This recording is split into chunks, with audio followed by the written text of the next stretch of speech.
I just flew in from Autspace, and boy, are my arms tired from all the flapping. Autism jokes. Moving on, if there is moving on from that. So, I went to a conference called Autspace, which was a weekend event full of presentations for autistic people by autistic people. I'd never gone to a conference before, so I wasn't sure what to expect. The presentations cover topics ranging from things like technology to gender identity and relationships to mental health history and activism. And a lot of the people that are involved in the activism are doing really great things. There are some people who started very successful organizations, others who run local chapters of organizations. Some people are on the front lines fighting for the rights for disabled people. And then there's me, who sits at a computer and talks about himself. And because autism is a spectrum, it was great to see... Hello? Hello?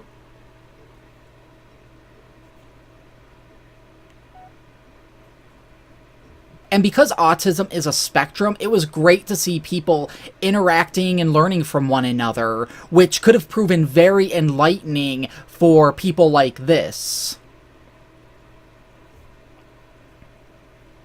The whole experience just reminds me that even when I'm feeling alone or like no one gets me or when I'm called weird or difficult, that there's a whole group of people out there who are even weirder and more difficult than me. Now I'd like to share my takeaways from Autspace 2018, the good, the bad, and the autistic. The first thing I'd like to talk about is the color badge signal system.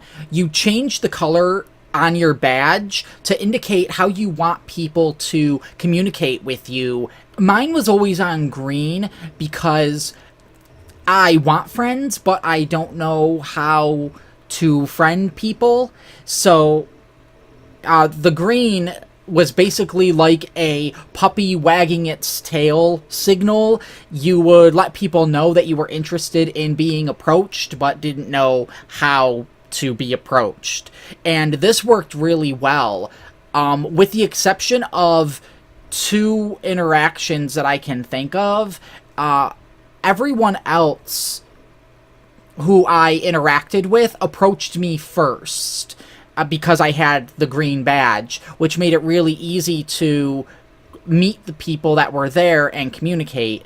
So I think that the green went really well. As I said, I only initiated conversation with a couple people. One of them even seemed to mutually enjoy interacting with me. So overall, the green badge was a success. I think it did what it was intended to do and allow people to meet one another who may not be at a place where they're comfortable approaching others or have the skills or know how to approach people. So I'm very happy that they had that set up, because I met a lot of really great people by having my badge set to green.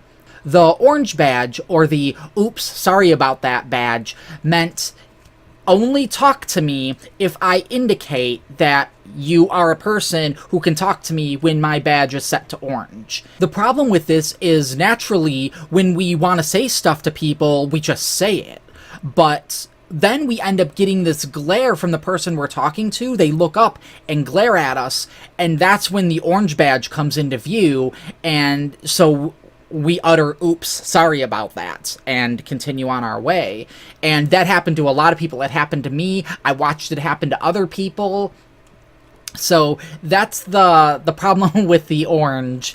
It did stop the conversation as soon as we saw the badge, but it didn't stop the approaching of a person, because we're just naturally talking to people.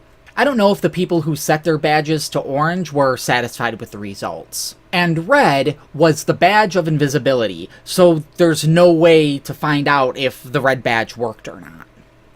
I guess we could try it and see. Oops, let's see here. There we go.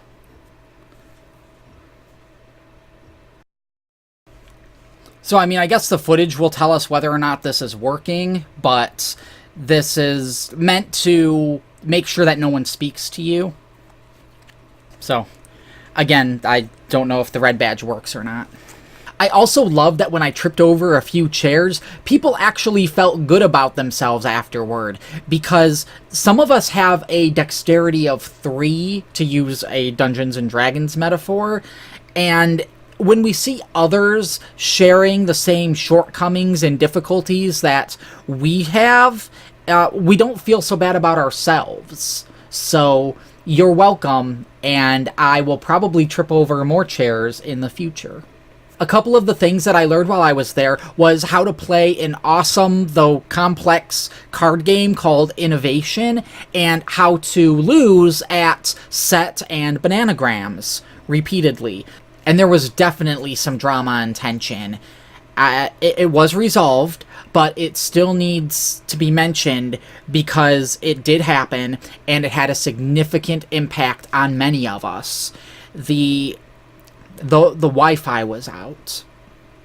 Not the whole time, but from Thursday until Saturday afternoon, and that's a significant chunk of the weekend. People were flustered, routines were disrupted, hearts were broken, possibly, but it was rectified, which brings me to another surprising discovery. You know how people always look surprised when Pokemon Go gets an update, and they're like, who still plays Pokemon Go? I thought that died. Autistic people still play Pokemon Go, and with a ferocity like you have never seen. I no longer question if Niantic was wasting their time with all these updates. They know their audience. Pokemon Go is alive and well. But there was some personal drama too. I felt attacked and disrupted. I'll give you a little background.